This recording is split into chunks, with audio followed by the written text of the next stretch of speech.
अब पुण्यात्माओं, परमात्मा ने धर्मदास जी जो उनकी पुण्यात्मा थी, जिनको आकर वो मिले थे, उनसे ये कहा था, धर्मदास तो लाख दुहाई, ये सार शब्द की तबार न जाई।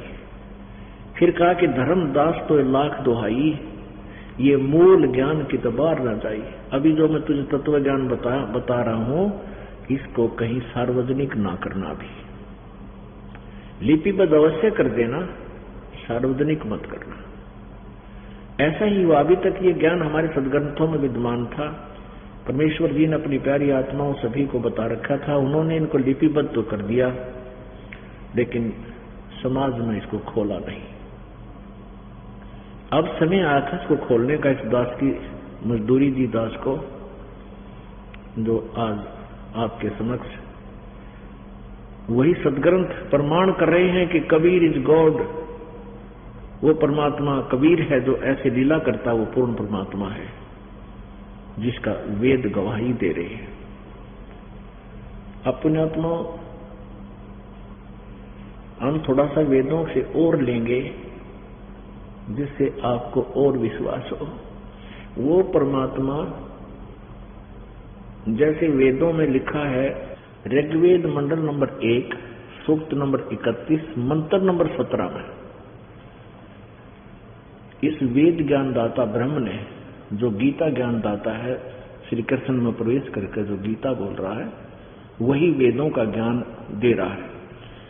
वो कह रहा है कि हे परमात्मा, वह परमात्मा एक मनुष्य के समान, वो मनुष्य के समान देहधारी परमात्मा है, यानी साकार है, और एक जन साधारण जैसे अपना निर्वाह अपने हाथों से काम करके अपना गुजारा करता है। एक जीवन वो परमात्मा ऐसा प्रत्येक युग में ऐसे अपना जीवन लीला करता है।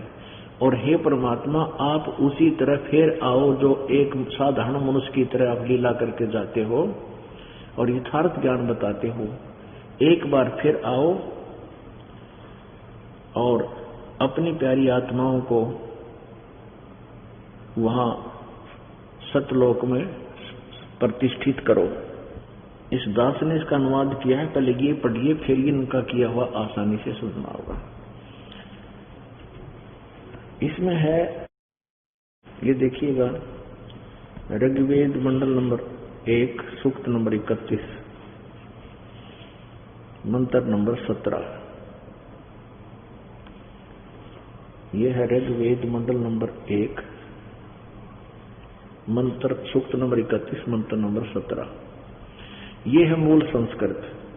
मनुष्य, इसका संधि छेद नीचे है, मनुष्यवत अग्ने, मनुष्यवत, मनुष्यवत अग्ने, अंगीरसवत अंगीरह है, ययातिवत सदने, पूर्वत सूचे अक्षय, यह वह दैव्यम जन्म, आसाद्य बहिर्षि यक्षी च प्रियम। हे मनुष्यवत माने मनुष्य के समान देहधारी, अग्नि माने परमेश्वर।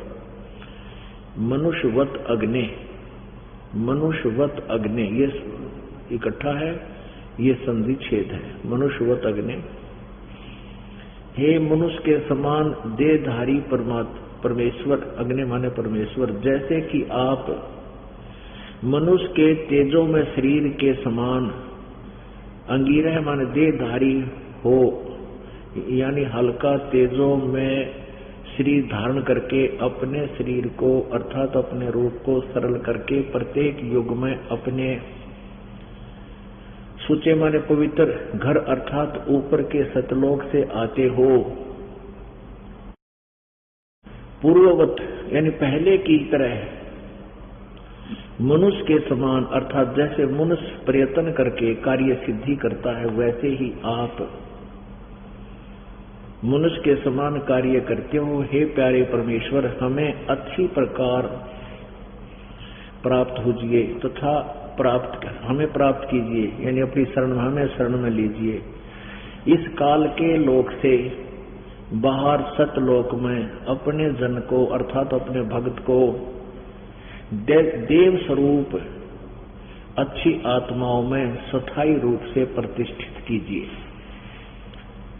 पूर्ण परमात्मा मनुष्य सदृश शरीर युक्त है। वह प्रत्येक युग में इस काल ब्रह्म के लोक में आता है और अपनी प्यारी आत्माओं को सत्ज्ञान करा के सतलोक ले जाता है, न स्थायी स्थान देता है। इस मंत्र में यही कहा है कि हे परमेश्वर, आप मनुष्य सदृश शरीर युक्त है। आप पहले की तरह मनुष्य जैसा शरीर धारण करके यहाँ आए तथा इस हमें काल के लोक से बाहर निकालकर सतलोक में अच्छी आत्माओं में स्थायी रूप से प्रतिष्ठित कीजिए, अर्थात सदा के लिए जन्म मरण के से मुक्त कीजिए।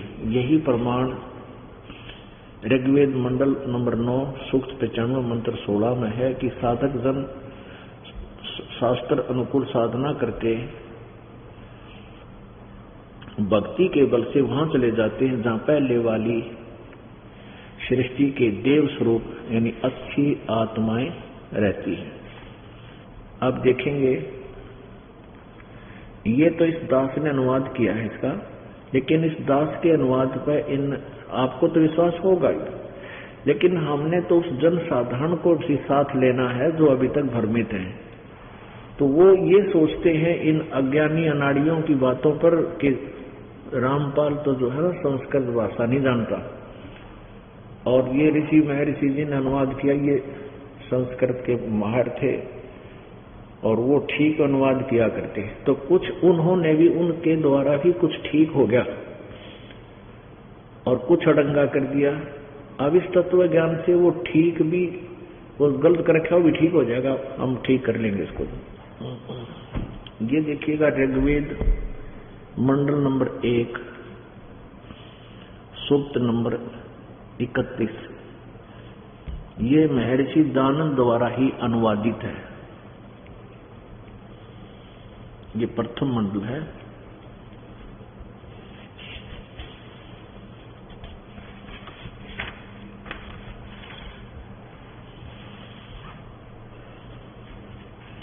प्रकाशक है सार्वदेशी कार्य प्रतिनिधि सभा, महर्षि दान भवन, रामलीला मैदान, नई दिल्ली। सार्वदेशी कार्य प्रतिनिधि सभा 3/5, महर्षि दान भवन, रामलीला मैदान, नई दिल्ली। ये प्रकाशक है। ऋग्वेद प्रथम मंडल, हिंदी भाषा है और ये सम्राट printers and binder 1606 Pataudi house, Daryaganj, Nai Delhi 2 से ये प्रकाशित है, प्रिंटेड है। अब ऋग्वेद मंडल नंबर 1 सूक्त नंबर 31, ये देखिएगा, इसका मंत्र नंबर 17। मनुष्यवत अग्ने अंगीरसवत अंगीर, याति वत सदने पूर्ववत सूचे।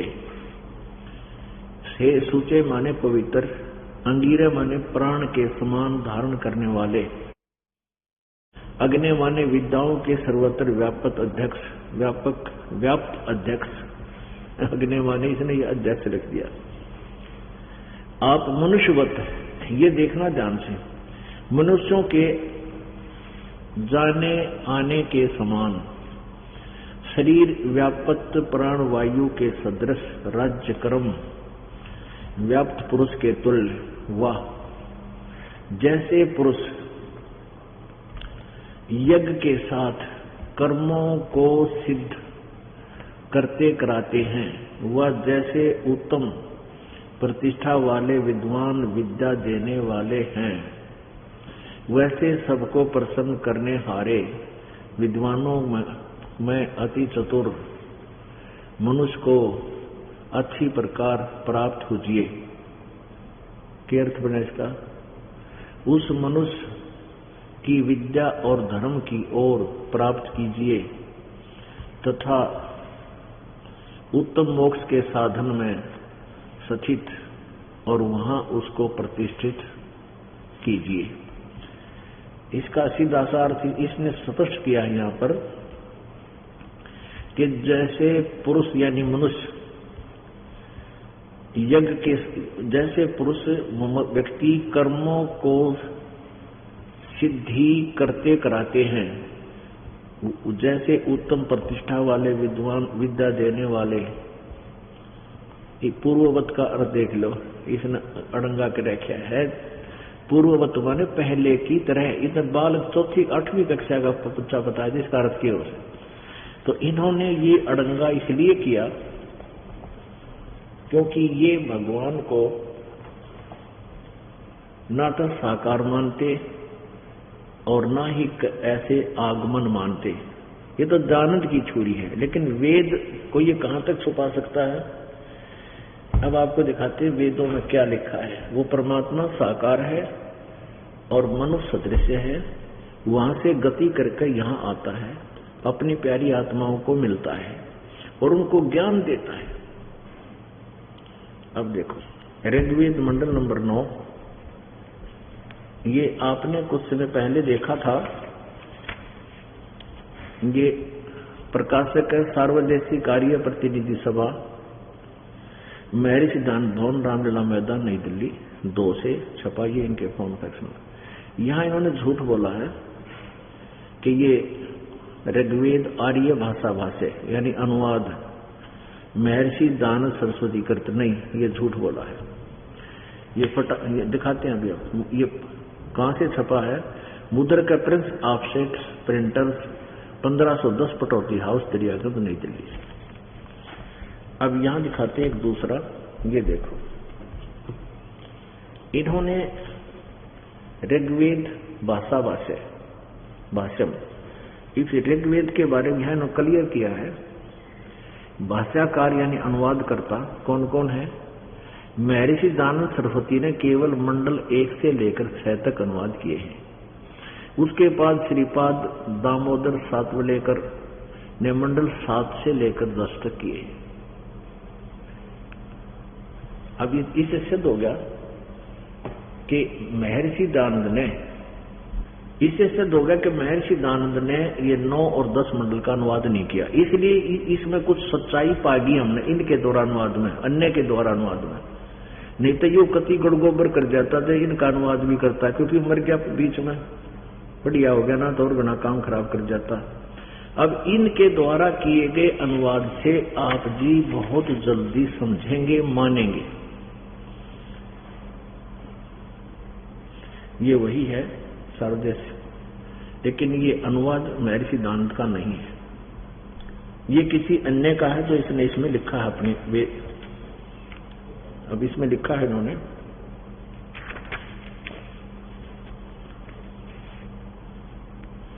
आर्य जनता का सेवक, ये कोई व्यक्ति है,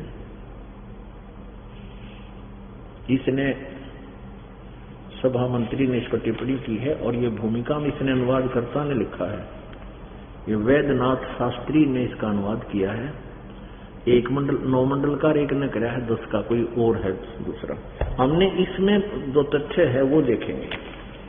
ऋग्वेद मंडल नंबर 9 और सूक्त नंबर 86, नंबर 9 86 और मंत्र नंबर 26 को हम देखते हैं। 26 और 27, ये मंत्र नंबर 26। इसमें क्या कहा है कि यज्ञ करने वाले यजमानों के लिए परमात्मा, यज्ञ करने वाले यानी साधना करने वाले यजमानों के लिए यानी भक्तों के लिए परमात्मा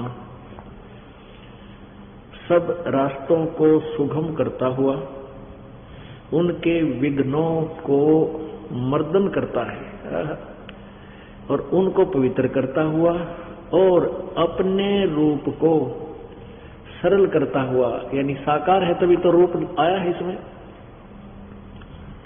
वह कांति में परमात्मा कवि, इन्होंने कवि कर दिया, ये है कबीर। इसका अपसर्ग हटा दिए इन्होंने और यहाँ र हटा दिया, अपसर्ग बना दिए आद्य रह के।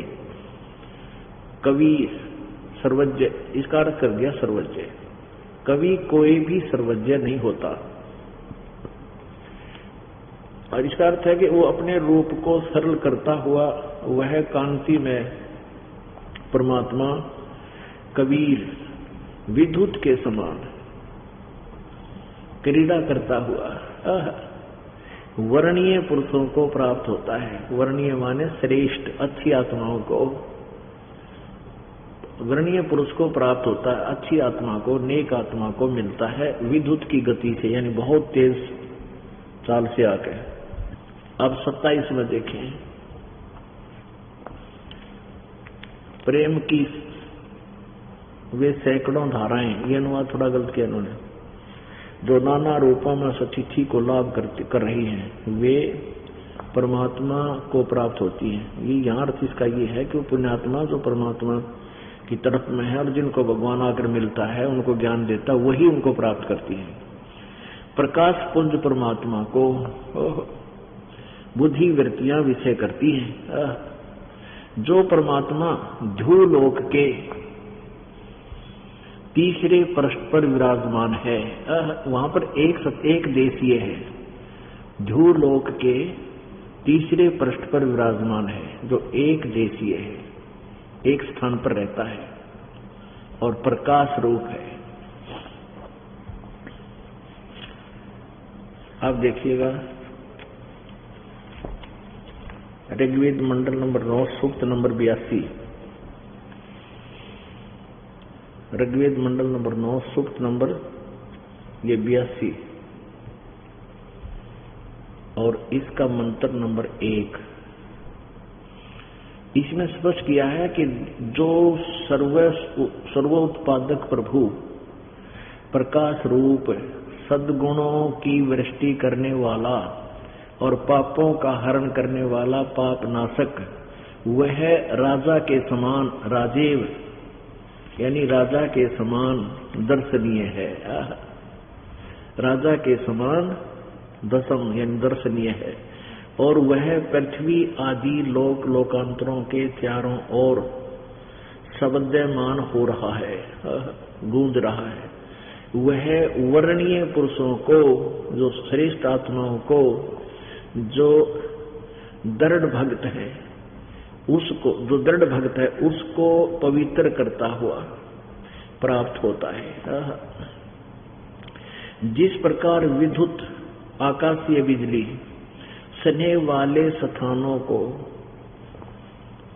आधार बनाकर प्राप्त होती है, इसी प्रकार उक्त गुण वाला परमात्मा ने इस ब्रह्मांड को उत्पन्न किया। अब यहां थोड़ा सा प्रसंग समझने वाला है।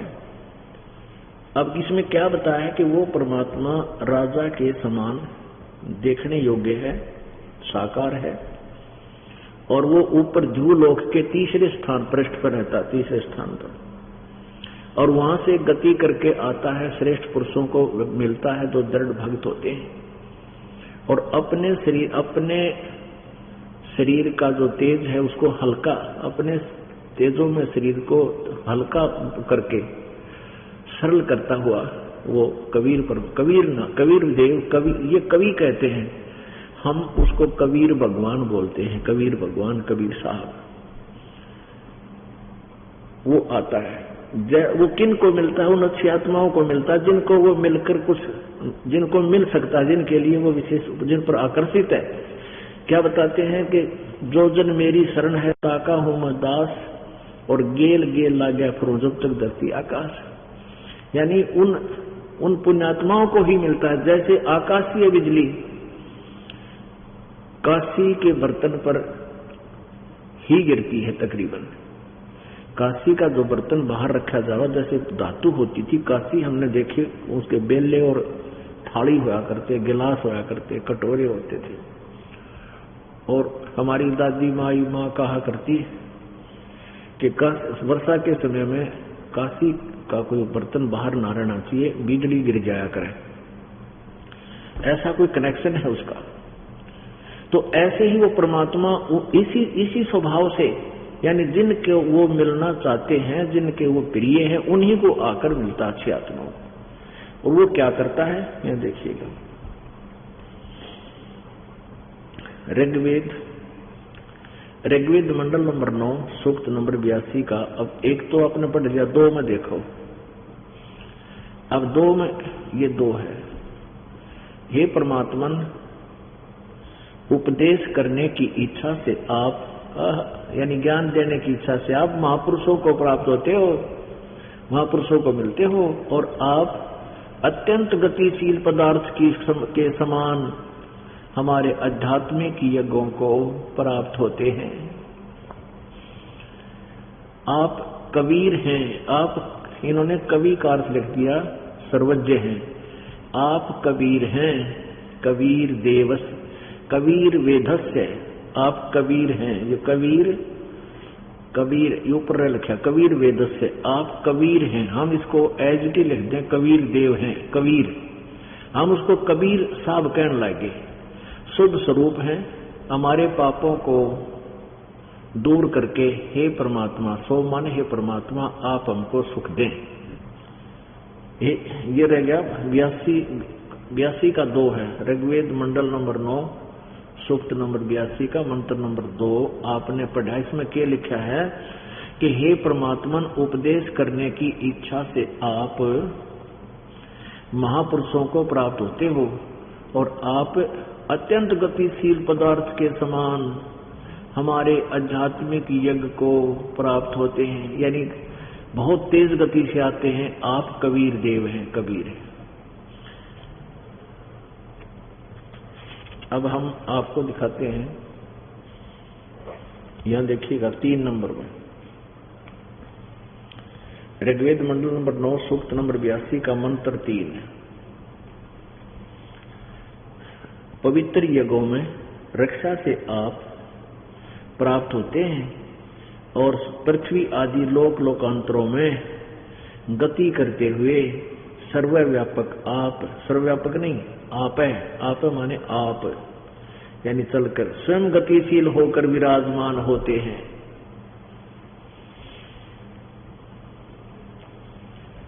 इससे सिद्ध होगा कि भगवान एक देशी है और वहां से चलकर आता है। वो परमात्मा किस उद्देश्य से आते हैं ये और क्लियर होता है, देखना। ऋग्वेद मंडल नंबर 9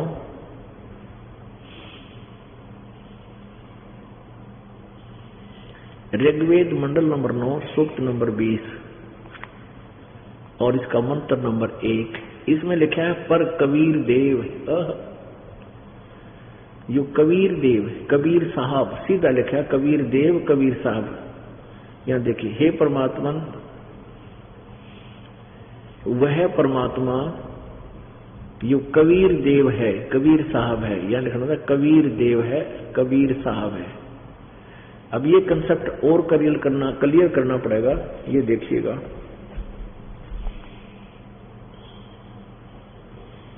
ये देखिएगा, ये यजुर्वेद है और ये महर्षि दानव सरस्वती द्वारा इसका अनुवाद है। और ये कहां से प्रकाशित है? प्रकाशक है सार्वदेशी कार्य प्रतिनिधि सभा 2/5 महर्षि दान भवन, रामलीला मैदान, नई दिल्ली से। ये यजुर्वेद महर्षि दानव सरस्वती ने पूरा ही इसने अनुवाद किया, 40 अध्याय इसके। ये यहां से प्रकाशित है। मुद्रित है Prince offset printers, 1510 Pataudi house, Daryaganj, Nai Delhi से। इसमें 36 में अध्याय में यजु शब्द है। अत 60 है, यानी 36, 36 अध्याय शुरू होता है। प्रथम मंत्र में ही यहाँ यजु शब्द है। ऋचम वाचम च पधे मनो यजु पर पधे, इसका इन्होंने अनुवाद यहाँ किया हुआ है स्वामी दानंद ने। यजु का अर्थ लिखा है, यजु का अर्थ यजुर्वेद, बिल्कुल ठीक कर दिया।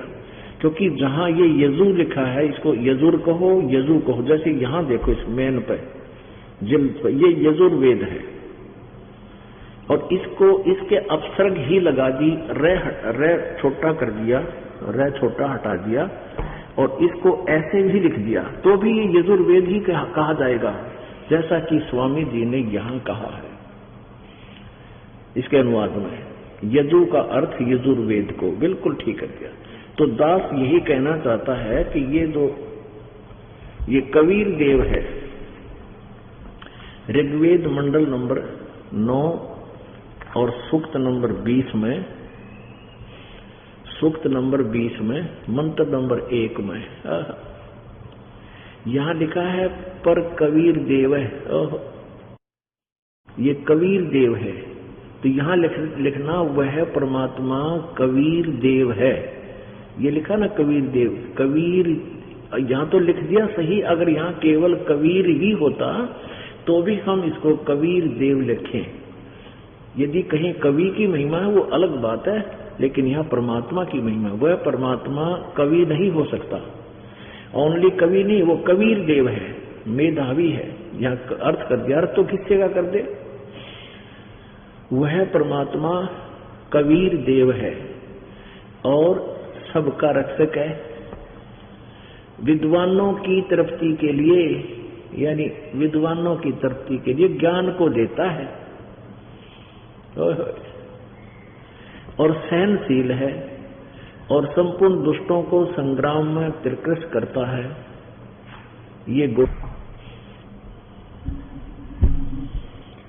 पुण्यात्माओं, आज आपको शिक्षा का ये लाभ मिला कि आप जी स्वयं सदग्रंथों को पढ़ रहे हो, देख रहे हो प्रोजेक्टर पे, और अब हम भगवान के पहचान में गलती नहीं कर सकते।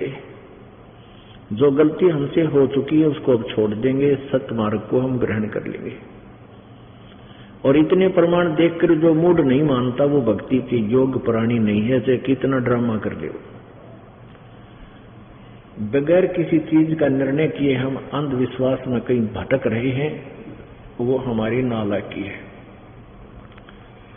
अपनात्मा इसमें समझ क्या कि वो परमात्मा ज्ञान देने के उद्देश्य से सतलोक से चलकर आते हैं और अच्छी आत्माओं को मिलते हैं।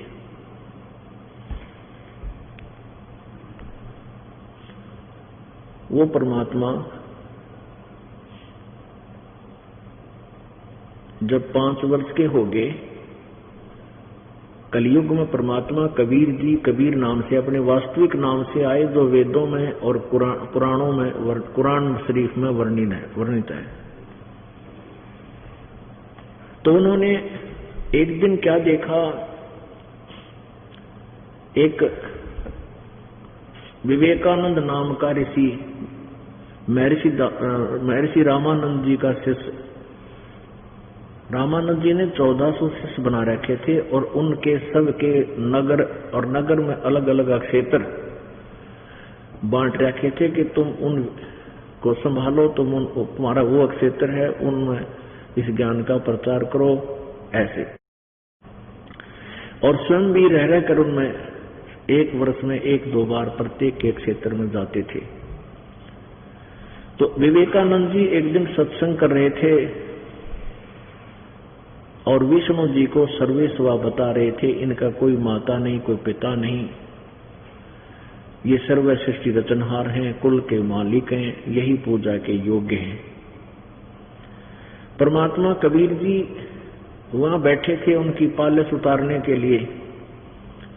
जब उसने सत्संग पूरा कर लिया, प्रवचन कर लिए, विष्णु पुराण पढ़ कर सुना लिया, सारी बात कर ली, तब परमात्मा कबीर जी खड़े हुए, 5 वर्ष के बालक, और कहा, स्वामी जी मैं एक प्रश्न करना चाहता हूं।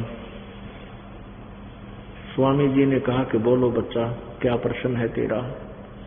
आप जी कह रहे हो कि विष्णु जी और विष्णु जी के कोई माता पिता नहीं, इनका कोई जन्म नहीं होता, ये सर्वेश्वर हैं, ये अजरो अमर हैं। मैंने देवी भागवत में पढ़ा, मैंने देवी भागवत सुना थी एक ऋषि से, उसमें वो पढ़ रहा था कि ये इनका जन्म और मृत्यु होता है, यह विनाशी नहीं है। ब्रह्मा विष्णु महेश, और दुर्गा इनकी माता है और काल इनका पिता है। शिव पुराण रुद्र संहिता अध्याय नंबर 5, 6 और 7 में स्पष्ट वर्णन है, देखिएगा।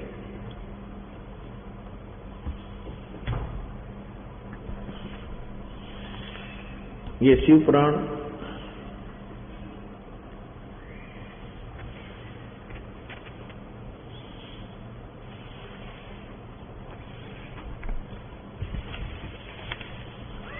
पुराण मोटा टाइप, संपादक हनुमान प्रसाद पोदार। प्रकाशक कहाँ से है, ये प्रकाशित कहाँ से हुआ है? प्रकाशक में मुद्रक हैं गीता प्रेस गोरखपुर, गोविंद भवन कार्यालय कोलकाता का संस्थान। ये इनके फोन और फैक्स नंबर है।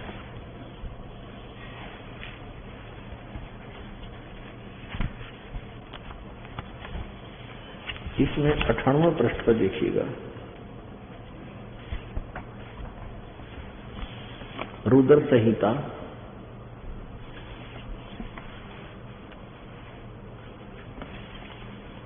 और अध्याय नंबर 5 समाप्त होता है। अपने उसके अंड में अपने पुत्र नारद की यह बात सुनकर लोक पिता में ब्रह्मा वहां इस प्रकार बोले। ये अध्याय नंबर 6 शुरू हो गया रुद्र संहिता का।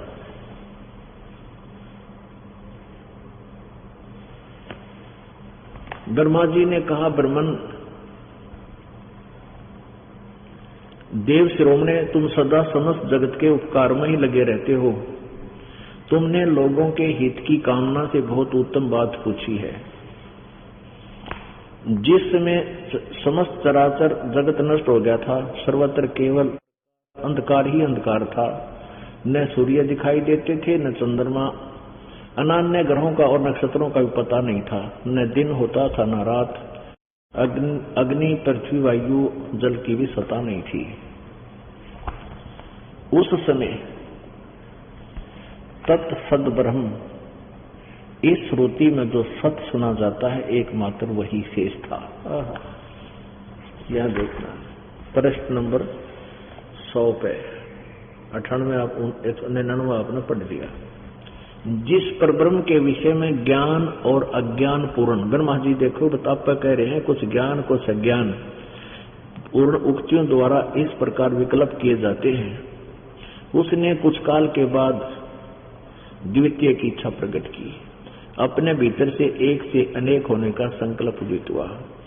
तब उस निराकार परमात्मा ने अपनी लीला शक्ति से अपने लिए मूर्ति यानी आकार की कल्पना की। जो मूर्ति रहित परब्रह्म है उसकी मूर्ति भगवान सदाशिव है। अर्वाचीन और प्राचीन विद्वान उन्हीं को ईश्वर कहते हैं।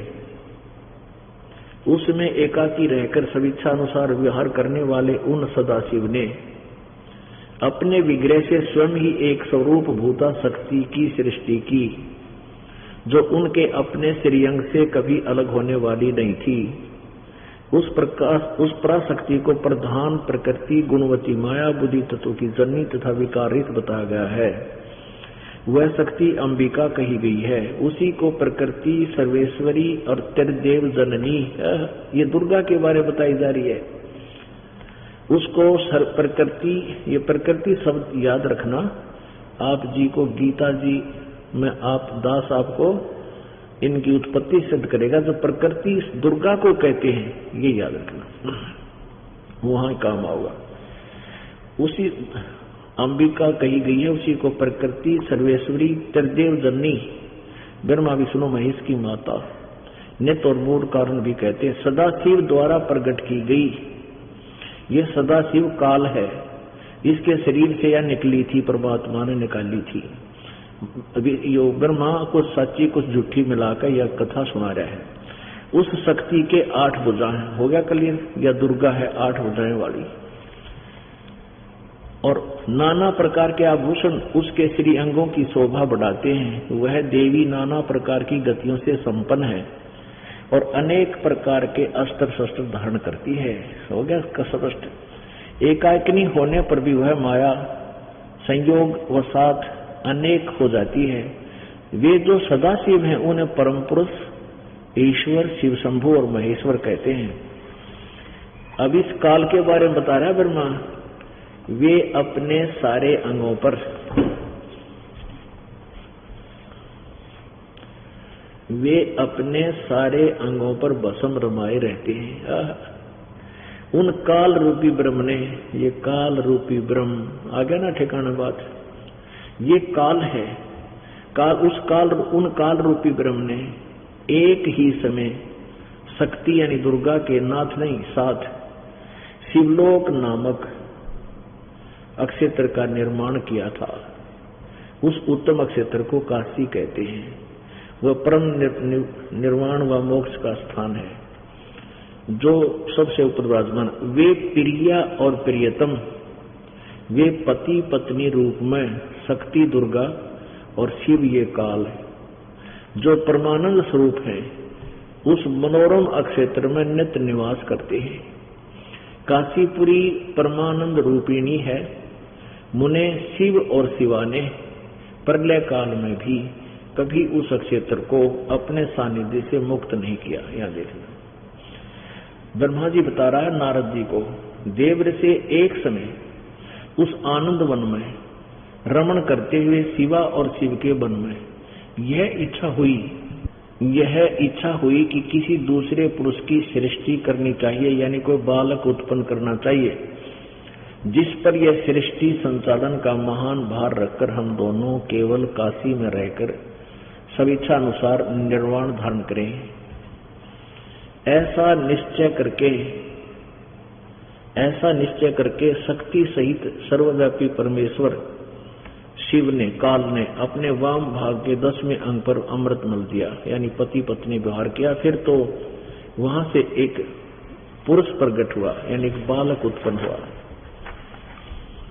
ये 102 पे 101 आपने पढ़ा, ज्यादा ना लेकर के। शिव ने कहा, इस काल ने कहा, वत्स बेटा, व्यापक होने के कारण तुम्हारा विष्णु नाम विख्यात हुआ। अब सिद्ध हो गया कि शिव जी से, काल से और काल और दुर्गा से, अब स्पष्ट हुआ कि काल और दुर्गा के संयोग से विष्णु जी की उत्पत्ति हुई। अब परमात्मा ने जब ये बताया 6 और 7वें अध्याय में रुद्र संहिता में, आप देखिएगा तो उस विवेकानंद, उस नकली मैं ऋषि ने, ब्राह्मण ने उसी से मैं खोल कर देखा और उसमें पढ़ा।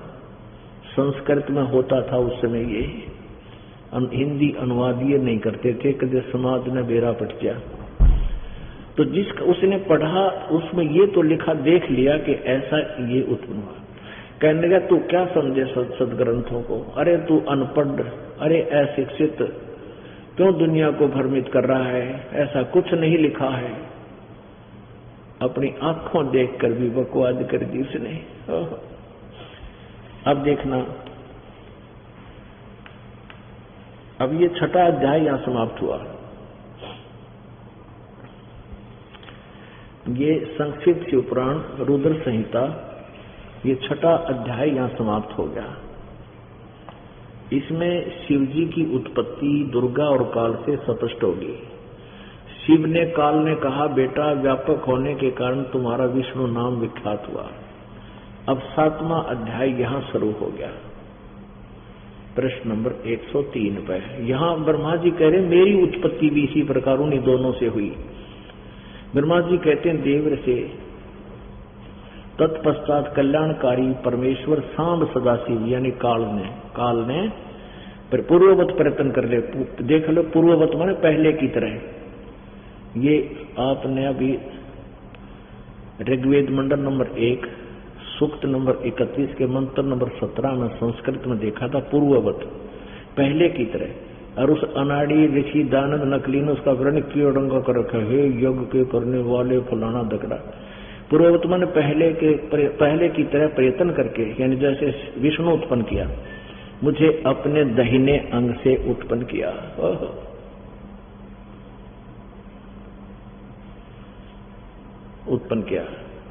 मुने उन परमेश्वर ने मुझे तुरंत ही अपनी माया से मोहित करके नारायण देव की नाभि में डाल दिया।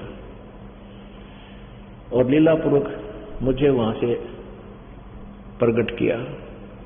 इस प्रकार उस कमल से पुत्र के रूप में मुझ हिरण्यगर्भ का जन्म हुआ। अब यहां एक और समस्या आ जाती है कि अनुवादकर्ता यहां विचलित हो गया और उसने औरों को विचलित कर दिया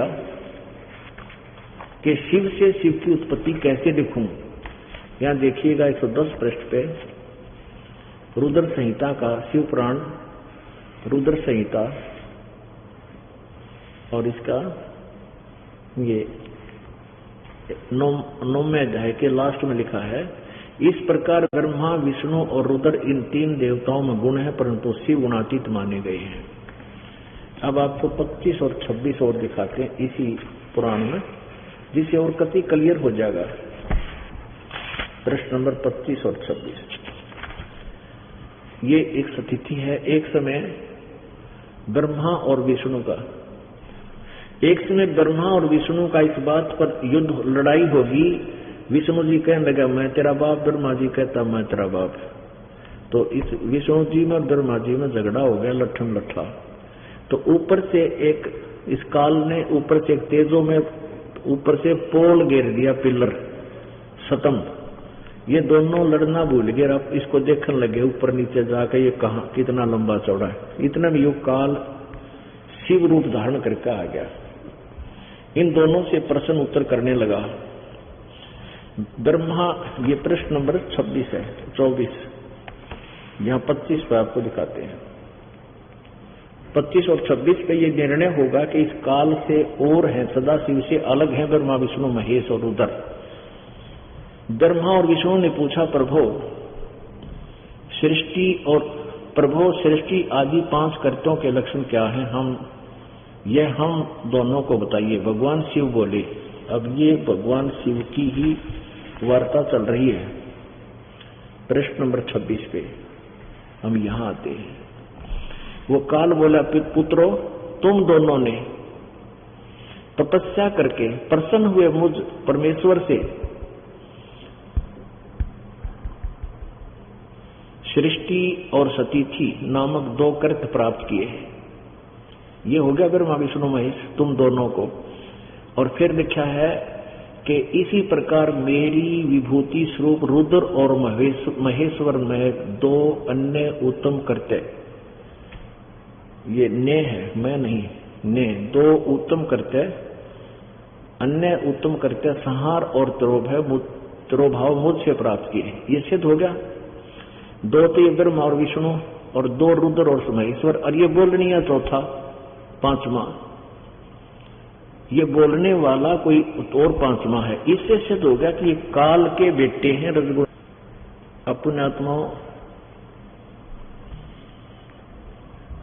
इन नकली ब्राह्मणों ने, इन नकली गुरुओं ने यू नाश कर रखा है। बताएं इनको अपने सिलेबस का भी ज्ञान नहीं है। टीचर कहाँ के, एक टीचर अपने विद्यार्थियों को आउट ऑफ सिलेबस कोई ज्ञान दे रहा है तो वो उनका शत्रु है। दंत कथा सुना रहा है, कोई नावल की कथा सुना रहा है तो वो दंत कथा सुनाकर उनका नाश कर रहा है भविष्य का। तो इसी प्रकार अभी तक जितने भी ऋषि महर्षि मंडलेश्वर ब्राह्मण गुरु हमारे हुए, इनको अपने पाठ्यक्रम की पुस्तक यानी पवित्र सदग्रंथों का कति ज्ञान नहीं था। इसलिए अभी तक हमारे को ये घुटा रखा था कि अगर ये विष्णु जी अजरो अमर है, शिव जी अजरो अमर है, इनका कोई माता पिता नहीं, सर्वेश्वर है, महेश्वर है। अपने आत्माओं आज वही सदग्रंथ हमारे पास है। ये देखिएगा देवी पुराण और दिखाते हैं थोड़ा। श्रीमद देवी भागवत गीता प्रेस गोरखपुर से प्रकाशित है। इसके संपादक हैं हनुमान प्रसाद पोदार, चिमन लाल गोस्वामी संपादक।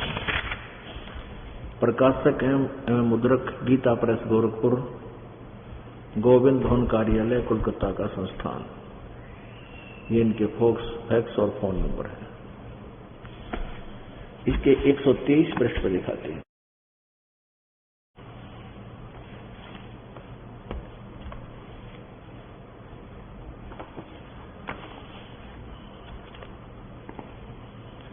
अब भगवान विष्णु अपनी माता दुर्गा की महिमा स्तुति कर रहा है, तुम शुद्ध स्वरूपा हो, ये सारा संसार तुम्हीं से उद्भासित हो रहा है, मैं ब्रह्मा और शंकर हम सभी तुम्हारी कृपा से विद्यमान हैं, हमारा आविर्भाव और तिरोभाव हुआ करता है।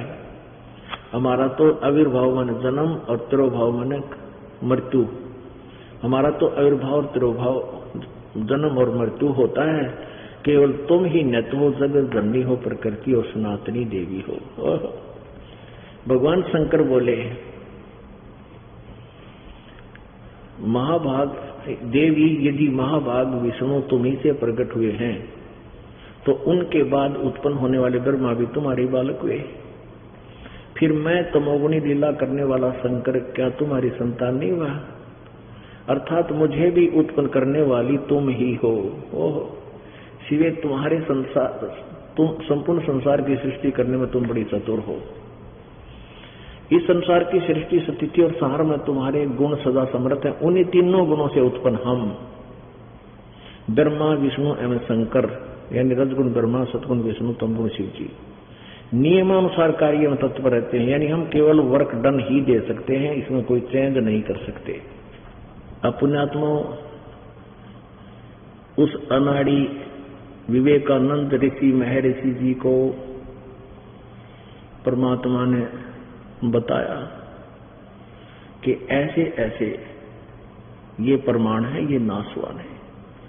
अब ये महिमा के भूखे इन्होंने अपनी रोजी रोटी और अपनी इस बनावटी मान बढ़ाई से ही तात्पर्य रहता है। इन्होंने किसी के उद्धार से कोई लेना देना नहीं। आंखों देख के भी न बोला, तुझे क्या पता, ये झूठ बोल रहा है, देख लो भाई, देख लो श्रोताओ, ये अनपढ़ आदमी है, बच्चा है, इसको शिक्षा भी नहीं है, ये कैसे जान सकता है। तब उसने देखा कि भाई तू सदग्रंथों को कैसे जानता है? कौन? विवेकानंद ने पूछा। परमात्मा ने कहा क्या क्या तूने कोई गुरु बना रखा है? तूने ये तिलक पिलक लगा रखा है हमारी तरह, तूने कोई गुरु बना रखा है? हाँ, गुरु बना रखा है। कौन है तेरा गुरु? कि जो तेरा गुरु है वही मेरा गुरु है।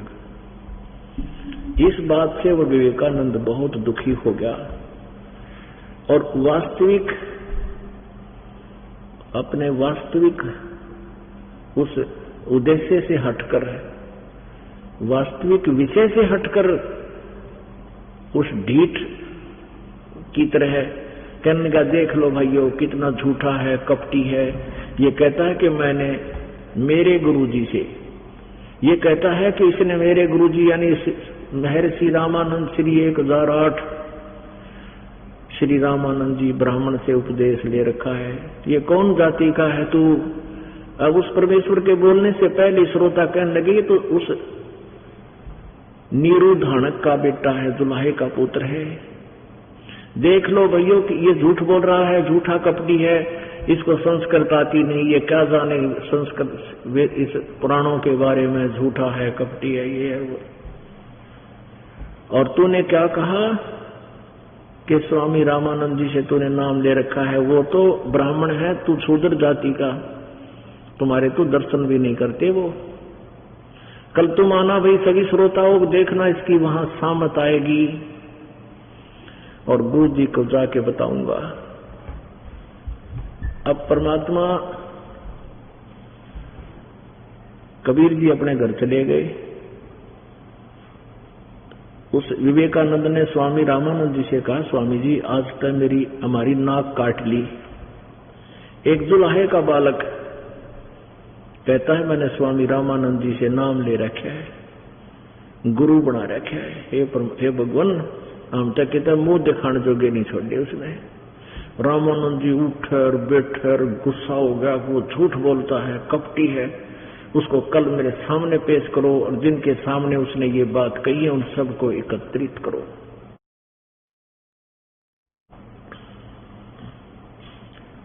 अपने आत्मा सुबह परमात्मा को वहां लाया गया। सभी श्रोता वहां बैठ के जो उस दिन वार्ता में शामिल थे, रामानंद जी ने आडा पर्दा ला रखा था अपनी झोपड़ी के सामने, एक जो है कर्टेन ला रखा था, पर्दा, और ये दिखाने के लिए कि मैं तो इन छोटी जाति वालों की शक्ल भी ना देखता। जो ही कबीर जी को सामने लाके खड़ा किया उस विवेकानंद ने, तो रामानंद जी अंदर से पूछता है कि कौन तुम्हारा नाम है, कौन तुम्हारी जात, और किस भगवान का तू नाम जाप करता है, मुझे बता। तब परमात्मा ने कहा कि जात हमारी जगत गुरु परमेश्वर है पंथ। और गरीबदास जी ने परमात्मा की महिमा को चित्रित करते हुए कहा, दास गरीब लिखत बड़े मेरा नाम निरंजन कंठ। परमात्मा ने कहा कि मेरा, अब थोड़ी सी वार्ता सुनाएंगे आपको। पुण्यात्माओं, ये शुभ अवसर है, इतना अच्छा मौसम, ना गर्मी ना सर्दी है, और ऊपर से अमृत वर्षा हो रही है। पहले हम ना छोटे जब इस भगवान के मार्ग में यथार्थ मार्ग से परिचित नहीं थे, और आप भी शायद ऐसे ही करते होंगे।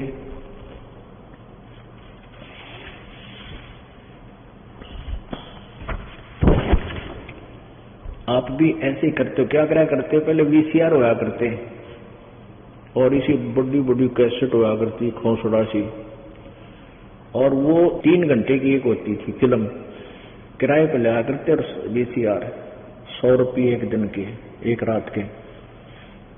कुछ समय होता है इस समय तक, इस समय यानी 24 घंटे के हुए, तो दिन में तो अपना धंधा करते, रात्रि फ्री होते थे तो 3 लिया करते, 3-3 घंटे की, और चला देते। शाम ने रोटी पी कर खा कर खाना बैठ जाते, नौका हरते, तीनों देखेंगे 100 रुपये लाग रहे हैं। चाय बनवाए जाते, आंख पाड़ी देखे जाते बेमतलब की बकवादों को, और 9-9 घंटे 8-8 घंटे बैठे रहते और कोरी बकवाद ग्रहण कराया करते। और यहाँ पुण्यात्माओं परमात्मा का अमृत वर्षा हो रही है। आत्मा की ये खुराक है, आहार है, इसे आत्मा प्रबल हो रही है। कुछ ऐसे पाप हैं जो परमेश्वर की इस अमर वाणी से भी हमारे नाश हुआ करते हैं। हम बहुत युगों युगों से पापों को इकट्ठे किए फिर रहे हैं, अब इस आत्मा को निर्मल करना है। आज से 600 वर्ष पहले लिखी गई अमृत वाणी जो लिपिबद्ध की गई है, और 300 वर्ष फिर उसके बाद संत वो तो धर्मदास जी ने लिपिबद्ध की हुई है कबीर सागर में। और फिर परमात्मा गरीबदास साहिब जी को, संत गरीबदास, आदरणीय गरीबदास साहिब जी को गांव छुड़ानी, जिला झज्जर, हरियाणा में आकर मिले थे।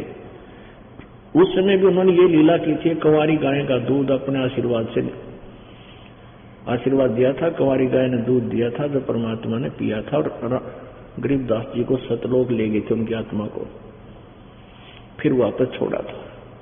उसके बाद गरीबदास जी ने अपनी परमात्मा से प्राप्त दिव्य दृष्टि के द्वारा पीछे का सारा वर्णन एज इट इज किया। थोड़ा सा वो सुनाते हैं पहले। शिव उतरे शिवपुरी से,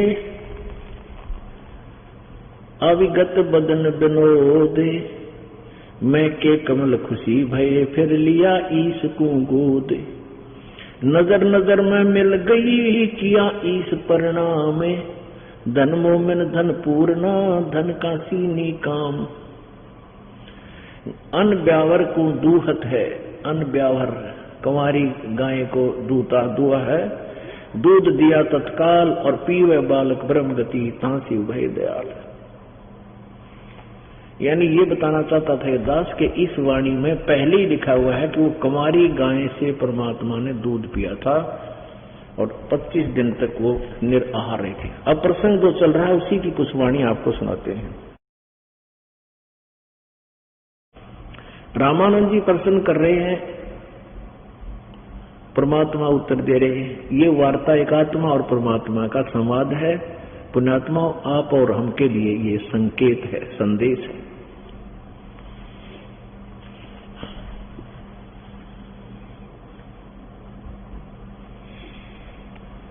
कौन जात कुल पंथ है, कौन तुम्हारा नाम है।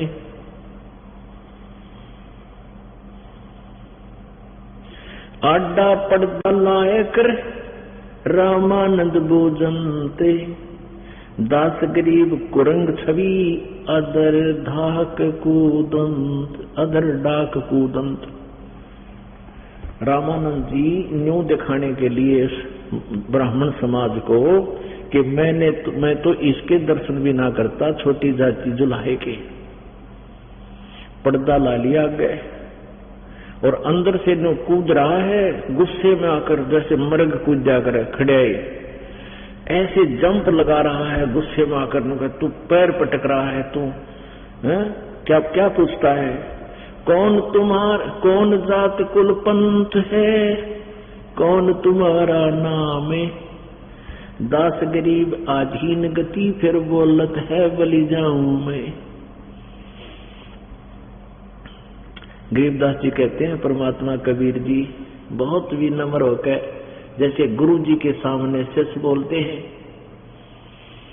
गुरु जी के सामने शिष्य का जो व्यवहार हो ऐसे बोल रहे हैं।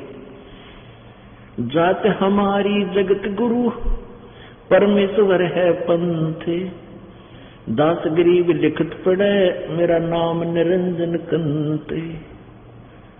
मेरी जाति पूछना चाहते हो स्वामी जी तो मैं जगत गुरु हूं। ओए होए। और परमेश्वर एक तो ईश तो ब्रह्म है, 21 ब्रह्मांड का स्वामी। ईश्वर ये परब्रह्म है, अक्षर पुरुष, ये 7 संख ब्रह्मांड का मालिक। और परमेश्वर इस ईश्वर से भी परमेश्वर वो परम अक्षर ब्रह्म है। कहते मेरा पंथ, मेरा मार्ग उस परमेश्वर वाला है, उसके पाने का। जाति हमारी जगत गुरु परमेश्वर है पंथ, दास गरीब लिखत पड़े मेरा नाम निरंजन कंते।